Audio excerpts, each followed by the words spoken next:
Hi. കടൽ മച്ചാൻ അങ്ങ് കടന്ന് വിളിക്കുകയാണ് ആളുകളെ കോംപ്രമൈസിന് വേണ്ടിയിട്ട്. കടൽ മച്ചാൻ ഇതിനകത്ത് എന്താണ് ലാഭമെന്ന് മനസ്സിലാവുന്നില്ല. ചെറിയ പയ്യനാണെന്നുള്ള കൺസിഡറേഷൻ കൊടുത്തങ്ങ് ഒഴിവാക്കി വിടുകയാണ് ചെയ്തത്. പക്ഷേ ട്രൂ ടി വിയുടെ വോയിസ് കേട്ടപ്പോൾ ഞാൻ ഞെട്ടി തകർന്നിരിക്കുകയാണ്. ട്രൂ ടി വിയിൽ വന്നിരിക്കുന്ന വോയിസിൽ ഈവൻ ട്രൂ ടി വിക്കാരനെ വിളിച്ച് ഒരു കോംപ്രമൈസിന് സംസാരിച്ചിരിക്കുന്ന ചെറുക്കൻ ഇത്രയ്ക്ക് വളർന്നോ? ചെറുക്കനിക്ക് എന്താ തലയ്ക്ക് സുഖമില്ലേ? ഇതെന്താ വിഷയമെന്നെങ്കിലും അറിയാമോ? ഒരു പെങ്ങളിലടാ നിൻ്റെ ഒപ്പം. അതേപോലുള്ള അതേ പ്രായത്തിലുള്ള പെൺകുട്ടികളെയാണ് അവിടെ ഇട്ട് പീഡിപ്പിക്കുന്നത്. അവന് ഇഷ്ടമുള്ള കണക്ക് ഇഷ്ടമുള്ളവർക്കൊക്കെ തടവാനും പിടിക്കാനും കൊടുക്കുന്നത് ഈ പ്രായത്തിലുള്ള കുട്ടികളെയാണ്. നിനക്ക് എൻ്റെ പെങ്ങളെ ഓർമ്മ വരുന്നില്ലേടാ? അവൻ്റെ നിന്ന് 10 പൈസയും വാങ്ങിച്ചിട്ട് നിനക്ക് വീട് വയ്ക്കാൻ പണം ഇല്ലെങ്കിൽ നീ പിച്ചെ എടുക്കടാ, ജോലിക്ക് പോടാ. കടലിൽ പോവാത്ത കടൽ മച്ചാൻ അവൻ എന്ത് വൃത്തികേടാണ് അവൻ ഈ ചെയ്യുന്നത്? നിങ്ങളൊന്ന് ഓർത്ത് നോക്കൂ. പൊതുസമൂഹമാണ് ഇവന് മറുപടി കൊടുക്കേണ്ടത്. കടൽ മച്ചാനെ പോലെ ഉള്ളവരെ വളർത്തിയത് നിങ്ങളാണ്. അത് എന്താണെന്നറിയാമോ? കേരളക്കാർക്കിടെ ഒരു പ്രശ്നം ഇതാണ്. ദയ, അലിവ്. സന്ധ്യാമ്മ ഇങ്ങോട്ട് വരുന്നത്, സന്ധ്യാമ്മയുടെ ഒരു ചാട്ടവും കൂത്തും ഒക്കെ കണ്ട ഉടനെ എല്ലാവരും കൂടെ അങ്ങ് കമന്ന് വീഴുകയായി. സന്ധ്യാമ്മ ആരാ മോളെന്നാ നാട്ടുകാർ പറയുന്നുണ്ട്. കമന്നങ്ങ് വീഴുകയാണ്. പിന്നെ ഇത്രയധികം കുട്ടികൾ മാറി നിൽക്കുന്നു. സ്വന്തം ഒരു മകളുള്ളതാണ് ആ പെണ്ണുമ്പിളയ്ക്ക്. അവർക്കറിയത്തില്ലേ ഈ കുഞ്ഞുങ്ങൾ അനുഭവിക്കുന്ന വേദന എന്താണെന്ന്? ഒരു അല്പമെങ്കിലും മനസാക്ഷി ഉണ്ടെങ്കിൽ ഇത്രയും മ്ലേച്ഛമായിട്ടൊരു തീരുമാനം മകനെ പറഞ്ഞു വിടുമോ? അമ്മയ്ക്കാണ് ഉത്തരവാദിത്തം ഇങ്ങനെ ഒരു മകനെ ഉണ്ടാക്കി വെച്ചിരിക്കുന്നത്. ഇവരെ അമ്മയും മോനും ഭയങ്കര റോൾ മോഡലാണെന്നും പറഞ്ഞുകൊണ്ട് നടക്കുന്നുണ്ടല്ലോ. ഇവരുടെ ഒറിജിനൽ സ്വഭാവമാണ് ഇപ്പോൾ വെളിയിൽ വരുന്നത്. കൺമണിയെ ഇവൻ വിളിച്ചതിൻ്റെ തെളിവുകളാണ് ഞാൻ നിങ്ങൾക്ക് പറയുന്നത്. ട്രൂ ടി വി നിങ്ങൾ പോയി കാണുക. ട്രൂ ടി വിയുടെ ചാനലിനകത്ത് കൃത്യമായിട്ട് ഇവൻ വിളിച്ച് അയാളെ ഒന്ന് പിന്തിരിപ്പിക്കാൻ ശ്രമിക്കുന്നുണ്ട്. ഇവൻ മാമാപ്പണി നടത്തുകയാണെന്ന് പറഞ്ഞിട്ട് ട്രൂ ടി വി ഒരു വീഡിയോ ഇട്ടിട്ടുണ്ട്. നിങ്ങളത് കാണുക. 4 ദിവസം മുമ്പ് എന്നെ വിളിച്ച്, 2-3 നാളല്ല, ഈ ഒരു ഇഷ്യൂ ഇങ്ങനെ ആയിരിക്കുന്ന സമയത്ത് എന്നെ വിളിച്ചിട്ട് പറഞ്ഞായിരുന്നു, കോംപ്രമൈസ് ചെയ്യുന്നെങ്കിൽ ചെയ്യാം, ഞാൻ അവരോട് സംസാരിക്കാം, കൺമണിയും കൊണ്ട് വേണമെങ്കിൽ അങ്ങോട്ട് പോവാം, എന്നിട്ട് അവരെയും കൂടി ഇരുത്തി സംസാരിക്കാം. ഞാൻ പറഞ്ഞു എനിക്ക് താല്പര്യമില്ലെന്ന് പറഞ്ഞു. പിന്നെ ഈ കടൽ മച്ചാൻ തന്നെ ഒരുമാതിരി എന്നെ പേടിപ്പിക്കുന്ന രീതിയിൽ പറഞ്ഞ് അവരൊക്കെ പൈസ ഉള്ളതാ, പിന്നെ കോടതി കയറി ഇറങ്ങണം, നമ്മൾ സാധാരണക്കാരല്ലേ. ഇപ്പൊ അങ്ങേരുടെ കുറെ ഇഷ്യൂ ഒക്കെ പണ്ടത്തെ മറ്റേ കടൽ കൊമ്പനോ അയാളുമായിട്ടുള്ള ഇഷ്യൂ, അയാൾ ഇതുപോലെ കടൽ കൊമ്പനെതിരെ കേസ് കൊടുത്ത് അയാൾ കോടതി കയറി ഇറങ്ങി നടക്കുവാന്നോ, അതുപോലൊക്കെ നടക്കേണ്ടി വരും, അങ്ങനെ ഇങ്ങനെയെന്നൊക്കെ പറഞ്ഞ് എന്നെ കുറെ പേടിപ്പിച്ചായിരുന്നു. സിബി എന്തായാലും നല്ല രീതിക്ക് പേടിച്ചിട്ടുണ്ട് കേട്ടോ. ഇപ്പം ആദിൽ ബ്ലോഗ്സിനെ കോൺടാക്ട് ചെയ്യുന്നു, സിബി സബീന ചേച്ചിയെ കോൺടാക്ട് ചെയ്യുന്നു, ട്രൂ ടി വിയും കോൺടാക്ട് ചെയ്തിട്ടുണ്ട് കേട്ടോ. കടൽ മച്ചാനും ദിയാസനെയും ഒക്കെ. പിന്നെ മഴവിൽ കേരള അവരുടെ ഒരു ഇന്റർവ്യൂ എടുത്തിട്ടുണ്ടായിരുന്നു, ഇവരെല്ലാം കോൺടാക്ട് ചെയ്തിട്ടുണ്ട്. സിബി എന്തായാലും നല്ല രീതിക്ക് പേടിച്ചിട്ടുണ്ട് കേട്ടോ. ഈ കടൽ മച്ചാൻ കൊല്ലത്തുള്ളതാ. എന്നിട്ട് പുള്ളിക്കാരൻ എന്നോട് പറയുക, എന്താ, ഞാൻ നിനക്ക് വേണ്ടി സംസാരിക്കാം, ഞാൻ ഇതുപോലെ അവരെ ആദ്യം വിളിച്ചുന്ന്. ഞാനൊന്നും പറഞ്ഞില്ല, വിളിക്കാനോ ഒന്നും ഞാൻ പറഞ്ഞില്ല. ഫസ്റ്റ് അവരെ വിളിച്ചിട്ട് ഇതുപോലെ പറഞ്ഞെന്ന്, വേറെ ആരുടെയും കാര്യം അറിയണ്ട, എന്നെ മാത്രം ഇതിൽ നിന്ന് ഒഴിവാക്കി തരാൻ. കാരണം ഇവർ പറയുന്നത് ഫസ്റ്റ് ഞാൻ വീഡിയോ ഇട്ടത് കൊണ്ട്, ഇത് തുടങ്ങി വെച്ചത് ഞാനായതുകൊണ്ട് എന്റെ നേരെയാണ് കേസ് കൊടുക്കുന്നതെന്നല്ല ഇവർ ആദ്യം മുതൽ എല്ലായിടത്തും പറയുന്നത്. എന്നെ കൊടുക്കും, ഞാൻ ആദ്യം അവരെ ഇതാക്കിയത് കൊണ്ട് എന്നെ കൊടുക്കുമെന്നാണ് പറയുന്നത്. അപ്പം അയാളെ വിളിച്ചിട്ട് പറഞ്ഞു പോലും, ഈ കടൽ മച്ചാൻ വിളിച്ചിട്ട് പറഞ്ഞു പോലും, എന്താ, എന്റെ കൺമണിയെ ഇതിൽ നിന്ന് ഒഴിവാക്കിത്താ, വേറെ ആരുടെയും കാര്യം അയാൾക്ക് അറിയണ്ട, അങ്ങനെയൊക്കെ എന്തൊക്കെയോ എന്നെ പറഞ്ഞ് നല്ല പേടിപ്പിച്ച്. പക്ഷെ സീനില്ല, ആ സമയത്ത് ഞാൻ പേടിച്ചെങ്കിലും സോഫ്റ്റ് ആയിട്ടാണ് എൻ്റെ അടുത്ത് സംസാരിച്ചത്. അപ്പം ഞാൻ പറഞ്ഞു അതേമാതിരി കൊച്ചിൻ്റെ അമ്മയ്ക്കൊക്കെ പേടിയുണ്ട്. അപ്പൊ കടൽ മച്ചാൻ എന്ന് പറയുന്ന ചെറുക്കന്റെ വോയിസ് ആണ് ഈ കേൾക്കുന്നത്. അങ്ങനെ മോശമായിട്ടൊന്നും ഉണ്ടാവരുത്. അപ്പം എന്ത് പറഞ്ഞു, ലോ റിലേറ്റഡ് ആയിട്ടാണ് അവർ പോകുന്നത്, അങ്ങനൊന്നും അവർ ചിന്തിച്ചിട്ട് പോലുള്ളതാണ്. നമ്മൾ നിങ്ങൾ ലോ ഒക്കെ ആയിട്ട് വയ്ക്കോ, ലോയും കാര്യങ്ങളൊക്കെ ആയിട്ട് വയ്ക്കോ, പക്ഷെ ഇങ്ങനെ ആവശ്യമില്ലാത്ത വേറെ രീതിയിലുള്ള പരിപാടികൾ വേണ്ടെന്ന് പറഞ്ഞിട്ടുണ്ട് കേട്ടോ. ട്രൂ ടി വിക്കാരൻ പറഞ്ഞത് കുറേയധികം കാര്യങ്ങൾ വളരെ സത്യവും ജെന്യൂനുമാണ്. നിങ്ങളത് പോയി കേൾക്കുക. നമ്മൾ പറയുന്നതിനേക്കാൾ ഉപരി അവർക്ക് പറയാനുണ്ടാകും. സോ നിങ്ങളത് കേൾക്കുക. അതിന്റെ കുറച്ച് ഭാഗങ്ങൾ ഞാൻ ഇവിടെ പ്ലേ ചെയ്യാം. എനിക്ക് വിളിച്ചു അതൊക്കെ ഓക്കെയാണ്. നിന്നെ എനിക്ക് എന്ത് ഇഷ്ടമാണെന്നറിയോ? ഇഷ്ടത്തിന്റെ അത് ചെയ്യാൻ പാടില്ല. നീ എന്നോട് അങ്ങനെ സംസാരിക്കുന്നത് വളരെ തെറ്റാണ്. അത് വളരെ നീ ഓർത്ത് നോക്ക്. ചില കുറെ വർഷമായില്ല ഈ മേഖല കഷ്ടപ്പെട്ട പൈസ ഉണ്ടാക്കാൻ വേണ്ടി നിൽക്കുന്ന ആളല്ലല്ലോ. ഇവിടെ അനുഭവിച്ചാലോ ആ സ്നേഹം നീ കാണിക്കേ. നീ എത്ര പറയാനുള്ളത് ശരി കാണിക്കേ. നീ നാളെ വരെ വിളിക്കാൻ കാണാം കേട്ടോ.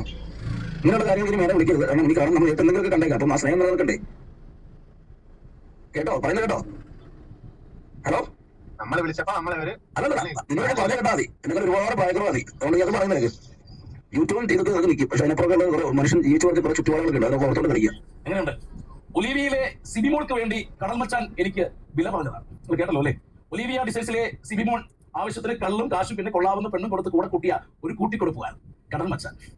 കൊച്ചു പിള്ളേർ അതെ ക്ഷമിച്ചു കളയാന്ന് വിചാരിച്ചതാണ്, പക്ഷെ നടക്കില്ല. ആദ്യം ഇവൻ ഈ കടൽ മച്ചാൻ എന്ന് പറയുന്ന പയ്യൻ, പേരെനിക്കറിയില്ല, ഇവൻ പാവപ്പെട്ട തീരദേശവാസികളെ പറഞ്ഞു പറ്റിച്ചു ജീവിച്ചു. പിന്നെ അവൻ കാശുള്ളവരുടെ പണിയാളായി. ഇപ്പോൾ ഈയിടെ കടൽ മച്ചാൻ കാശുള്ളവരുടെ കൂട്ടിക്കൊടുപ്പുകാരനായി അവർക്ക് വേണ്ടി ദല്ലാൽ പണി ചെയ്തു. നാളെ വിചാരം ഇങ്ങനെ ഒരു കൂട്ടിക്കൊടുപ്പിനാണ് ഈ മച്ചാൻ എന്നെ ഇന്നലെ രാത്രി ഒരു 12 മണിക്ക് ശേഷം വിളിച്ചത്. കടൽ മച്ചാനെ, പുന്നാര മോനെ, തുക്കുടുവാവേ, നിന്നെ പോലെ നാൽക്കാവലിയെ കൂടുന്ന 4 ആളെ കുട്ടിക്കൊടുത്തല്ല ഞാൻ ജീവിക്കുന്നത്, സൂരജ് പാലക്കാരൻ ജീവിക്കുന്നത്. അമ്മ അച്ഛ എന്ന് വിളിക്കാൻ പറഞ്ഞയാളെ അന്ന് മാത്രമേ ഞാൻ അച്ഛ എന്ന് വിളിച്ചിട്ടുള്ളൂ. നിന്നെ പോലെ അപ്പോൾ കാണുന്നവരെല്ലാം വഴിയെ പോകുന്നവരെല്ലാം കാണാൻ അറിവുള്ള പലരെയും അച്ഛ എന്ന് വിളിച്ചിട്ടില്ലെന്നാണ് അർത്ഥം. എന്നെ വിളിക്കാൻ പറഞ്ഞ നിന്റെ മറ്റവനില്ലേ, നിന്റെ സിബിമോൻ, അവനോട് പറഞ്ഞത് ഞാൻ വഴിയരികിൽ വിൽക്കാൻ വെച്ചിരിക്കുന്ന ചരക്കല്ലെന്ന്, കുറിച്ചു നിർത്തി അടിക്കാൻ ഞാൻ ചരക്കല്ലെന്ന്. അവന്റെ അച്ഛനോടും പറഞ്ഞത് ഇത് തന്നെ. നീ അച്ഛനോട് ഇച്ചിരി മയത്തിലൊക്കെ പറഞ്ഞാൽ മതി കേട്ടോ, ഇല്ലെങ്കിൽ പീഡനത്തിന് എനിക്കെതിരെ കേസ് വരും. സുഹൃത്തുക്കൾ ഒന്നുകൂടി പറയട്ടെ, ഈ കടൽ മച്ചാൻ എന്റെ ചങ്ങാതിയൊന്നുമല്ല. ആകെ ഈ മച്ചാൻ എന്ന് പറഞ്ഞ കുഞ്ഞുമാവെ ഞാൻ കണ്ടിട്ടുള്ളതും പരിചയപ്പെട്ടുള്ളതെല്ലാം ഒരു ദിവസം ഞാൻ ഏതോ ഒരു ബാറിൽ, തിരുവനന്തപുരത്ത് ഏത് ഗോകുലം ബാറിലാണ് തോന്നുന്നു, 2 അടിച്ചുകൊണ്ടിരുന്നപ്പോൾ ആ സമയത്താണ് ഇവൻ വന്ന് ബന്ധം സ്ഥാപിച്ചത്. ആ ബന്ധം വെച്ചാണ് ഈ മച്ചാൻ സിബിയുടെ കയ്യിൽ നിന്ന് എന്തോ വാങ്ങി ഈ സൂരജ് പാലക്കാരന് വില പറയാൻ ശ്രമിക്കുന്നത്. നീ മുമ്പ് മോനെ മച്ചാനെ. അത്രത്തോളമൊക്കെ കയറി അദ്ദേഹം പറയണമെന്നുണ്ടെങ്കിൽ ഇവൻ എന്തായിരിക്കും അവരോട് സംസാരിച്ചിട്ടുള്ളതെന്ന് ഊഹിക്കാവുന്നതേ ഉള്ളൂ. സോ ടോട്ടൽ ഇത്രയേ ഉള്ളൂ വിഷയം.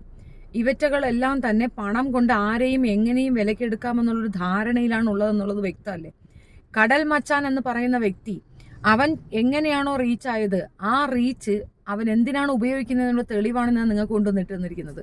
ദയവ് ചെയ്തിട്ട് ജനം മനസ്സിലാക്കാൻ വേണ്ടി പറഞ്ഞാണ്, ഇത്തരത്തിലുള്ള ക്രിമിനലുകളെയാണ് നമ്മൾ സപ്പോർട്ട് ചെയ്യണമെന്ന് ഓർത്തു വെക്കുക. 26 കുട്ടികൾ ഒന്നടങ്കം സ്വന്തം ജീവൻ പണയം വെച്ച് ആത്മാഭിമാന ബോധം കൊണ്ട് ഒന്നുകൊണ്ട് മാത്രം നമുക്കൊപ്പം നിന്നുകൊണ്ട് ഇതിനെതിരെ പൊരുതുമ്പോൾ അവൻ്റെ പെങ്ങളുടെ പ്രായമുള്ള കുട്ടികളുടെ ആ അവസ്ഥയിൽ സഹതപിക്കുകയോ അവർക്ക് വേണ്ടി എന്തെങ്കിലും പറയുകയോ ചെയ്യുന്നതിന് പകരം ദിയാസനയും ഇവനും ഒക്കെ പോലെ ഉള്ളവർ പോയി കോംപ്രമൈസിന് സംസാരിക്കുകയാണ് ആളുകളെടുത്ത്. എന്ത് കോംപ്രമൈസാണ് നിങ്ങൾക്ക് വേണ്ടത്? നിന്നെയൊക്കെ പിടിച്ച് റേപ്പ് ചെയ്ത് കഴിഞ്ഞിട്ട് കഴുകി കളഞ്ഞ് എഴുന്നേറ്റ് വന്നാൽ മതി എന്നാണോ നിങ്ങൾ പറയുന്നത്? അതാണോ നിങ്ങൾ പറയുന്ന കോംപ്രമൈസ്? കുട്ടികളെ മാനസിക പീഡനം നടത്തുന്നെന്ന് മാത്രമല്ല ഏറ്റവും മ്ലേച്ഛമായ രീതിയിൽ ഉപയോഗിക്കുകയാണ് അവർ. നമ്മുടെ നിയമവ്യവസ്ഥകളെ എല്ലാം തന്നെ വെല്ലുവിളിക്കുകയാണ് ഇവൻ ചെയ്യുന്നത്. ഈ സിബി എന്ന് പറയുന്ന നാറി അവൻ പറഞ്ഞ കാര്യങ്ങൾ ഒരു വോയിസും കൂടെ ഞാൻ കേൾപ്പിക്കാം. ഞാനിത് ലൈവിൽ പറഞ്ഞതാണ്. ഞാൻ പിന്നെ ഇത് കൊണ്ടുവന്നതിൻ്റെ കാരണം മറ്റൊന്നുമല്ല, ഈ ലൈവ് ഒരു ലോങ് ടൈം ആയത് 2 hours ഒക്കെ ഉള്ളത് കൊണ്ട് നിങ്ങൾക്കത് കേൾക്കാനുള്ള ഒരു സാവകാശം ഉണ്ടാവില്ല. അതുകൊണ്ടാണ് ഞാനിത് ക്രോപ്പ് ചെയ്ത് ചെറുതാക്കി നിങ്ങളെ കേൾപ്പിക്കുന്നത്. സോ മാക്സിമം നിങ്ങളിത് ഷെയർ ചെയ്ത് കൊടുക്കുക, ആളുകളിലേക്ക് എത്തട്ടെ. ഇവൻ്റെയൊക്കെ വ്യക്തിത്വം എന്താണെന്ന് പൊതുജനം മനസ്സിലാക്കട്ടെ എന്ന് മാത്രം ഞാൻ പറയുന്നു. മാമനോട് സംസാരിച്ചിട്ടുണ്ട്. ഒരിക്കൽ പോലും ഞാൻ മോശമായി വീട്ടിൽ നിന്നൊക്കെ അപ്പുറത്തുനിന്ന് ഇപ്പുറത്തുനിന്നൊക്കെ കടം മേടിച്ച ഓരോന്നും അവിടെ അയച്ചു കൊടുക്കണം. അപ്പൊ ഞങ്ങളൊക്കെ സാലറി കിട്ടുമ്പോ കൊടുക്കാലോ. പിന്നെ വിചാരിച്ചപ്പോ സാലറി എടുത്തപ്പോ അവിടെ കൊടുക്കാനേ ഉള്ളു. പിന്നെ ഞങ്ങള് വീട്ടിൽ നിന്ന് ഇവിടുന്ന് പൈസ എടുത്ത് അവന്റെ ഫൈൻ അടയ്ക്കുന്നത് കാലമാണ്. എന്നിട്ട് ഇപ്പൊ രണ്ടും കൂടെ ഇരുന്ന് കരയുന്നു. ഇതിപ്പോ പിന്നെ ഇവൻ എന്ത് കാര്യങ്ങൾ അവിടെ ആയാലും ഉടനെ 200-ന്റെ മുദ്ര പേപ്പറിന് ഒട്ടിക്കും. ഞങ്ങളാ 200-ന്റെ മുദ്ര പേപ്പർ 4 എണ്ണൊക്കെ അടുപ്പിച്ച് വാങ്ങിച്ച. അങ്ങനെയൊക്കെ എത്ര രൂപ ചെലവാക്കിയിട്ടുണ്ടെന്നറിയോ? നഷ്ടപരിഹാരം മേടിക്കണം അല്ലേ? ഫോണ് വേണ്ടവർക്ക് ഫോണും പിന്നെ ഫോൺ വേണ്ടാത്തവർക്ക് അതിന്റെ പൈസയും കൊടുക്കണം. കാരണം ഞാനൊക്കെ കൊടുത്തത് പുതിയ ഫോണാ. പുതിയ ഫോൺ അപ്പോൾ അത് ഇപ്പം യൂസ് ആക്കിയത് ഇതാക്കി കാണും. അതുകൊണ്ട് എനിക്ക് ഫോൺ വേണ്ട, ഫോണിന്റെ പൈസ മതി. പിന്നെ ഇവൻ മുന്നോട്ട് പോവുക എന്ന് മാത്രമേ എനിക്ക് പറയാനുള്ളൂ. ഇനി ഇവന്റെ പെണ്ണുമ്പോൾ അച്ചു പെൺകുട്ടികളെ അടിച്ചതിന്റെ തെളിവ് അവൻ പറയുന്നതാണ് കേൾക്കേണ്ടത്. മുകളിൽ കൊടുത്തിരിക്കുന്ന വീഡിയോ എന്ന് പറയുന്നത് കേരളത്തിലെ ഇന്ത്യയിലെ ഏറ്റവും നമ്പർ 1 ചാനലായ മറുനാടിൽ വന്ന വാർത്തയാണ്. ഒരു 2-3 വർഷം മുമ്പ് വന്ന വാർത്തയാണ്. അന്ന് ഓൺലൈൻ ആരംഭിച്ചിട്ടില്ല എന്ന് തോന്നുന്നു. ഷോപ്പിലൊരു വിഷയമാണ്. ഈ എല്ലാ കുട്ടികളെയും 2500 കട്ട് ചെയ്തിടും. കാരണം വെച്ചാൽ ഷോർട്ട് വന്നാൽ ഇവരെ നിന്നാണ് മേടിക്കുന്നത്. അപ്പോൾ നിർത്തിപ്പോയി കഴിഞ്ഞാൽ 30 ദിവസം കഴിഞ്ഞ് ക്യാഷ് തിരിച്ചു കൊടുക്കും എന്ന് പറഞ്ഞു. അപ്പോൾ ഒരാഴ്ച കഴിഞ്ഞപ്പോൾ ഇത് രണ്ടും കൂടി മേടിക്കാൻ വന്നതാണ്. അപ്പോൾ അന്ന് അച്ചു ഷോപ്പിൽ ഉണ്ടായിരുന്നു. അല്ല, ഞങ്ങൾ 2 ഷോപ്പിലായിരുന്നു. ഞങ്ങൾ 2 ഇല്ലെന്ന് ഓർത്ത് മറ്റു പിള്ളേരെ നെഗറ്റീവ് ആക്കാൻ വന്നപ്പോൾ ഞാൻ ഫുഡ് കഴിക്കുന്ന സമയത്ത് ഞാൻ കാണത്തില്ലെന്ന് വ്യക്തമായിട്ട് അറിയാം. ഞാൻ ഉച്ചയ്ക്ക് പോയ പിന്നെ 4 മണിക്ക് വരത്തുള്ള 2 മണി കയറി വന്നു. ഞങ്ങൾ അറിഞ്ഞപ്പോൾ തിരിച്ചു വന്നു. അച്ചു 1-2 പറഞ്ഞ് അവർ തമ്മിൽ പ്രശ്നം ഉണ്ടായി. അച്ചു അടിച്ചു തന്നെയാണ്, ശരിക്കും അടിച്ചു, അത് സമ്മതിക്കുന്നു. പക്ഷെ ഞാൻ സ്ത്രീയെ തല്ലാത്ര വിഡ്ഢിയൊന്നുമല്ല. ഞാൻ ഇത് കണ്ട് പ്രശ്നമായെന്ന് അറിഞ്ഞപ്പോൾ ഞാൻ അവിടെ നിന്ന് ഇറങ്ങിപ്പോയി. വിഷയം സങ്കടമായി. എന്നെ പോലീസ് സ്റ്റേഷൻ പലവട്ടം വന്നു. ഞങ്ങൾ പോയില്ല. പിന്നീട് എന്നെ വന്ന് രാവിലെ അറസ്റ്റ് ചെയ്തു. 7 മണിക്ക് അറസ്റ്റ് ചെയ്തു. 11 മണിയാകുമ്പോഴത്തേനും സ്റ്റേഷനിൽ നിന്ന് പോവുകയും ചെയ്തു. അപ്പം ഇത്രയും വലിയ വിഷയം ഉണ്ടായിട്ട് പോലും ഈസി ആയിട്ട് ഞാൻ ഊരിപ്പോയി. അപ്പോൾ നിങ്ങൾക്ക് അറിയാമല്ലോ ഞങ്ങൾ പവർ എന്താണെന്ന്. ഈ 3 വർഷത്തിന് ശേഷം സ്വന്തം വീട്ടിൽ ഇത്രയും പിള്ളേരെ വെച്ച് ചെയ്യണമെങ്കിൽ അപ്പം ഒന്നും കണ്ടിട്ടും കാണാതെ തുടങ്ങാൻ പറ്റത്തില്ല. അല്പമെങ്കിലും തലക്കത്ത് ചോറുള്ളവർക്ക് മനസ്സിലാവും. 3 വർഷം മുമ്പ് നടന്ന സംഭവത്തിൽ ഓളയില്ലാത്ത സമയത്ത് ഇങ്ങനെ സംഭവിച്ചപ്പോൾ ഈ 100 പിള്ളേരെ മുന്നോട്ട് പോകുമ്പോൾ എന്തെല്ലാം വിഷയങ്ങളും പ്രശ്നവും പ്രതിസന്ധികളൊക്കെ ഉണ്ടാവാം.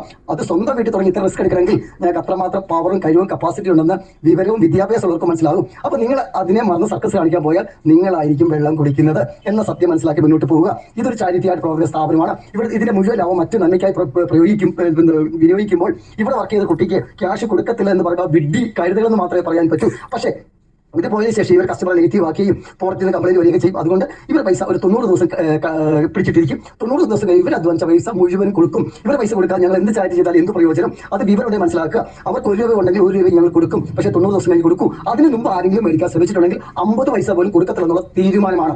അഹങ്കാരങ്ങളൊന്നും വെച്ച് പൊടിപ്പിക്കത്തില്ല. ഏത് പൊന്നുമോളെ ആയാലും ഇതൊക്കെ മുന്നിൽ കണ്ടിട്ടാണ് സ്വന്തം വീട്ടിൽ വെച്ച് തുടങ്ങി എന്ന് മനസ്സിലായി. ഞാൻ വ്യക്തമായിട്ട് പറഞ്ഞിട്ടുണ്ട്. നിങ്ങൾക്ക് എന്ത് പറയാനും അഭിപ്രായ സ്വാതന്ത്ര്യമുണ്ട്. ചിലപ്പോൾ ചൂടായി ദേഷ്യപ്പെട്ടു സംസാരിക്കാൻ നിങ്ങൾക്ക് സ്വാതന്ത്ര്യമുണ്ട്. പക്ഷേ തേർഡ് പാർട്ടി ചോദിക്കാനോ പറയാനോ വീടിനകത്ത് വന്ന് അവർ ശരിക്കും വിവരമറിഞ്ഞു മാത്രമേ പോവുകയുള്ളൂ.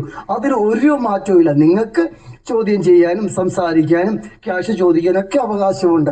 അതിന് ഞങ്ങൾ നിഷേധിക്കുന്നില്ല. അതിനെ ആ രീതിയിൽ ഞങ്ങൾ സംസാരിക്കുകയും ചെയ്യും. ഞങ്ങൾക്കൊരു ബുദ്ധിമുട്ടുണ്ടാക്കിയാൽ നിങ്ങളെ ശരിക്കും വെള്ളം കുടിപ്പിക്കുക തന്നെ ചെയ്യും. അതിനൊരു മാറ്റവും ഇല്ല.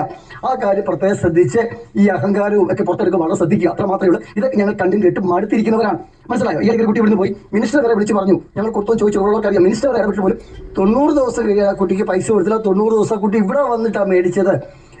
അല്ലെങ്കിൽ പ്രിയങ്കയോടും അവിടെ നിൽക്കുന്ന മറ്റോ സീനിയേഴ്സിനോട് ചോദിച്ചാൽ മതി. രണ്ടുപേരും ഭയങ്കര പ്രശ്നം ഉണ്ടാക്കി. മിനിസ്റ്ററെ കൊണ്ടുവരെ വിളിപ്പിച്ചു പോലും ഞങ്ങൾ കൊടുക്കത്തില്ല. കാരണം ചോദിച്ചു കഴിഞ്ഞാൽ ഞങ്ങൾ ഒരു ചാരിറ്റിയായിട്ട് പ്രവർത്തിക്കുന്ന സ്ഥാപനമാണ്. ഇതൊരു തൊഴിൽ സ്ഥാപനമല്ല. അപ്പോൾ നിങ്ങൾക്ക് 10-50,000 രൂപ കിട്ടുകയാണെങ്കിൽ നിങ്ങൾ കുറച്ച് വിധേയത്വമൊക്കെ പുലർത്തിയാൽ നിങ്ങൾക്ക് നല്ലത്. ഇവിടെ ആര് പോയാലും എനിക്കൊന്നും തന്നെയില്ല. ആരും കണ്ടിട്ടല്ല. ഞാൻ അധ്വാനിച്ച് എനിക്ക് കഞ്ഞി കുടിക്കാനുള്ള ഉണ്ടാക്കിയിട്ടുണ്ട്.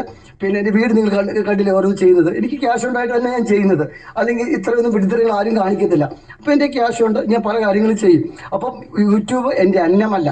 അപ്പം അതുകൊണ്ട് ഇവിടെ പറയുന്ന കാര്യങ്ങൾ അനുസരിച്ച് വിധേയപ്പെട്ട് നിങ്ങൾക്ക് 50-50,000 രൂപ കിട്ടണമെങ്കിൽ അവിടെ കുറെ ത്യാഗം സഹിച്ച് മാത്രമേ പറ്റൂ. ഒരു അഹങ്കാരവും മുഖത്തൊരു അഹങ്കാര ഭാവം കണ്ടാൽ ഇവിടെ വെച്ചു പൊറിപ്പിക്കുകയില്ല.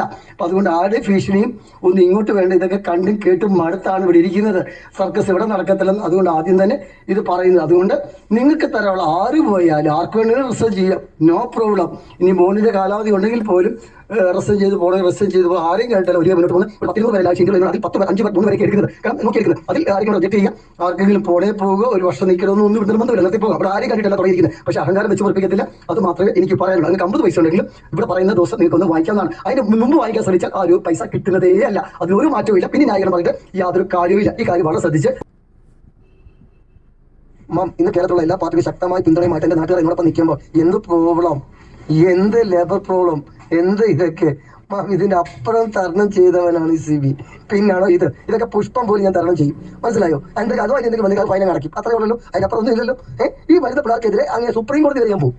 എൻ്റെ അടുത്ത് ആരെങ്കിലും വന്ന് ഞാൻ മാന്യമായി പറഞ്ഞു വിട്ടവർ തിരിച്ച് ലേബറേയും കൊണ്ട് വന്നു കഴിഞ്ഞാൽ അവർക്ക് ചെയ്യാത്ത തെറ്റ് വന്നു കഴിഞ്ഞാൽ അവർക്കെതിരെ കേസിൽ പോകും. അങ്ങനെ അറ്റം വരെ പോകും. അവർ തെക്കോട്ടും പാടക്കോടും അലറിയോടും പിന്നെ കുടുംബം വിൽക്കേണ്ടി വരും. അത്ര മാത്രം. ഇതൊന്നും ഫൈറ്റ് ചെയ്യാൻ അറിയിക്കഴിഞ്ഞാൽ പിന്നെ പിന്നോട്ട് ചിന്തിക്കേണ്ട ആവശ്യമില്ല. കാരണം ചെറിയ ബിസിനസ് നടത്തി ഇപ്പോൾ 1 വിജയമാക്കി തന്നിരിക്കുകയാണ്. ആ കാശ് 5 ലക്ഷം കിട്ടിയത് 50 ലക്ഷം പ്രോഫിറ്റ് ഉണ്ടാക്കാവുന്ന കാര്യങ്ങളെല്ലാം ചെയ്ത് തന്നിരിക്കുന്നത്. ബാക്കി കാശുകൾ എനിക്ക് അധികമായിട്ട് കിട്ടുന്നതാണ്. അത് കേസിന് വേണ്ടി ഞാൻ ഫൈറ്റ് ചെയ്യും. മനസ്സിലായി? എനിക്ക് നഷ്ടപ്പെടാനൊന്നുമില്ല. ആ പ്രോഫിറ്റിന്റെ ഇരട്ടി 10 ഇരട്ടി പ്രോഫിറ്റ് ഉണ്ടാക്കി തന്ന നിങ്ങൾ എല്ലാവർക്കും വേണ്ടി ആ പ്രോഫിറ്റ് ഞാൻ കോടതിയിൽ ഫൈറ്റ് ചെയ്യും. ഒന്നാന്തര വക്കീൽമാരെ വെച്ച് 4-5 അവിടെ ഇവിടെ എല്ലാം വെച്ച് ഞാൻ ഫൈറ്റ് ചെയ്യും. നിങ്ങൾ കയറി ഇറങ്ങി തെക്കോട്ട് പടക്കോട്ട് ഓടും. അതൊന്നും എന്നെ ബാധിക്കുന്ന കാര്യങ്ങളല്ല. ഞാൻ ഇറങ്ങി ഞാൻ കുളിച്ച് കയറി തന്നെ ചെയ്യും. നനഞ്ഞിരിക്കുന്ന CB കുളിച്ച് കയറുമെന്നാണ് പറയണത്. ആളുകളെ ഇനി ഇറക്ക്. ഇവന് വക്കാലത്ത് പറയുന്നവർ മനസ്സിലാക്കിക്കൊള്ളൂ. നിങ്ങൾ കൂട്ടുചേർന്ന് നിൽക്കുന്നത് ഒരു വൃത്തികെട്ട ദുഷ്ടന്റെ കൂടെയാണ്. നിങ്ങൾക്കത് വേണോ വേണ്ടേ നിങ്ങൾ ചിന്തിക്കുക. ഇപ്പുറത്ത് നിൽക്കുന്നവരൊന്നും ഒരു ലാഭവും ഇല്ലാതെയാണ് നിൽക്കുന്നത്. അപ്പുറത്ത് നിൽക്കുന്നവർക്കെല്ലാം പണം കിട്ടുന്നുണ്ട്. അവൻ്റെ കയ്യിൽ സെക്യൂരിറ്റി ഉണ്ട്. ഞങ്ങൾക്കൊക്കെ കേസ് വരാനും പ്രോബ്ലം വരാനും ബാധ്യത ഉണ്ടായിട്ട് പോലും ഞങ്ങൾ ഉറച്ചു നിൽക്കുന്ന ഞങ്ങളുടെ ജെനുവിനിറ്റിയെ ചോദ്യം ചെയ്യരുത് നിങ്ങൾ ദയവ് ചെയ്തിട്ട്. മനസ്സിലാക്കാനാണ് പറയുന്നത്. ഈ കടൽ മച്ചാനെ പോലെയുള്ളവരെ വളർത്തിയ നിങ്ങളാണ്. ഇവനെ പോലുള്ള നാറികളാണ്. സത്യത്തിൽ സാമൂഹ്യ ദുരന്തമാണ് ഇവനൊക്കെ. ഇവനൊക്കെ എന്താണ് ചെയ്യുന്നതെന്നുള്ള ഒരു ബോധമെങ്കിലും ഉണ്ടോ? അവൻ്റെ ഒന്നാം കുലിസ് ഈ വൃത്തികെട്ടവനെ പൊതുസമൂഹം കൈകാര്യം ചെയ്യാണ് വേണ്ടത്. ഇവനെ ശരിക്ക് കയറി പൊട്ടിക്കുകയാണ് വേണ്ടത്. ഇവനൊക്കെ എന്താണ്, ഇവനൊക്കെ എന്ത് സോഷ്യൽ റെസ്പോൺസിബിലിറ്റി? കൊച്ചു പയ്യനല്ലേ, അമ്മയെ പ്രൊട്ടക്ട് ചെയ്യുന്നല്ലേ എന്ന് വെച്ചാൽ അമ്മയെ കാണിച്ച് പണം ഉണ്ടാക്കുന്ന നാറി. ഇവൻ പറഞ്ഞ വേറൊരു കാര്യത്തിന് ഒരു മറുപടിയുണ്ട്. ഇവൻ ചോദിച്ചൊരു ചോദ്യമുണ്ട്, നിങ്ങളൊക്കെ യൂട്യൂബ് കൊണ്ടല്ലേ തിന്നുന്നത്? എടാ, ഞങ്ങൾ യൂട്യൂബ് കൊണ്ട് തന്നെ കഴിക്കുന്നത്. നിന്നെ പോലെ കൊച്ചു മക്കളെ കൊണ്ടുവന്ന് കിടന്ന് കൂട്ടിക്കൊടുത്തല്ലടാ ജീവിക്കുന്നത്. ഞങ്ങൾ അന്തസ്സായിട്ട് ഞങ്ങളുടെ അധ്വാനത്തിന്റെ ഭാരമാണ് കഴിക്കുന്നതല്ല. നിന്നെ പോലെ പിഴച്ചല്ലടാ ജീവിക്കുന്നത്, പിഴച്ച ജന്തുവേ. ഇതിൽ കൂടുതലൊന്നും പറയാനില്ല. ഈ വിഷയത്തിൽ ഞാൻ പൊതുസമൂഹത്തിന് വിട്ടുകൊടുക്കുന്നു. ഇവൻ ചെയ്യുന്ന ത്രെട്ടൺ കോൾസും ഇഷ്ടംമാതിരിയുണ്ട്. ഇതൊക്കെ പബ്ലിഷ് ചെയ്യാന്നുണ്ടെങ്കിൽ സ്വബോധം നഷ്ടപ്പെടാറ്. നമ്മളൊക്കെ ആകെ കിളിപോയ ലെവലിലാണ് ഉള്ളത്. എമ്മാതിരിയാണ് ഇവൻ ആളുകളെ വെച്ച് വിളിപ്പിക്കുന്നതെന്ന് അറിയാമോ? എന്തൊരു ശല്യമാണിത്, എന്തൊരു ശല്യമാണിത്. ആ പൈസ അങ്ങ് കൊടുക്കുന്നതിന് പകരം നാട് നീളെ നടന്ന് നാട്ടുകാർക്ക് കാശ് കൊടുക്കാനുണ്ട്. ആ കുട്ടികളുടെ പണം കൊടുത്ത് ഒഴുക്കണമെന്ന് എനിക്കുണ്ടോ? ഇല്ല. എന്തുകൊണ്ടെന്ന് അറിയാമോ? ബാധിക്കപ്പെട്ട 26 കുട്ടികളിൽ ഒരാൾക്ക് ഇവൻ പണം കൊടുത്താൽ ഒരുപാട് പെൺകുട്ടികൾ വന്ന് നിൽക്കും. കാരണം വർഷങ്ങളായി ഇവൻ നടത്തുന്നത് തൊട്ടിത്തരമാണെന്ന് അവൻ തന്നെ സമ്മതിക്കുന്നുണ്ട്. ഇത് പോലീസുകാരും അവിടെയുള്ള അധികാരവർഗ്ഗങ്ങളെയും അവൻ വെല്ലുവിളിക്കുകയാണ് ചെയ്യുന്നത്. എൻ്റെ കൂടെ ഇവരുണ്ട്, എൻ്റെ കൂടെ അവരുണ്ട്, എൻ്റെ കൂടെ മറ്റവരുണ്ട്, എനിക്ക് ഇത് ചെയ്യാൻ പറ്റും, അത് ചെയ്യാൻ പറ്റും. ഇതിൻ്റെയൊക്കെ അർത്ഥം എന്താണ്? നമ്മളുടെ സിസ്റ്റത്തിൻ്റെ കെടുകാര്യസ്ഥതയാണ് അവൻ ചൂണ്ടിക്കാണിക്കുന്നത്. That's it. ഇനി നിങ്ങൾ തീരുമാനിക്കൂ, നിങ്ങൾക്ക് തീരുമാനിക്കുക. ഞാൻ നിങ്ങൾക്ക് വിടുന്നു.